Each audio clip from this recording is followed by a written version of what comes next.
我老婆懷孕啲哦，俺要享福啦，唔過係嚟做咩做，到老你都要甲福送你。我老婆冇得上我，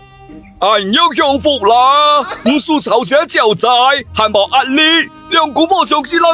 了，想食乜雞都食乜雞，係咩？我老婆比我大3歲哦，俺要你享福啦，俺年紀大，佢哋嚟錫你，還大家照顧你。阿老話講得好啊，二胎三包健在，你就坐低嚟享福咯。我老婆比我細3歲，俺要係個享福啦，老牛食卵草，年紀細，而乜雞都貪嘢，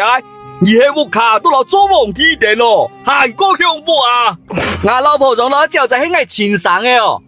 俺要你享福啦，可是幫屋卡你傳宗接代，真望而強啊。我老婆仲攞腳在唔喺我前上嘅，俺要係個享福嘅，幫人家傳宗接代，接福接地，係做好事哦，人望後兒啲生平安啦。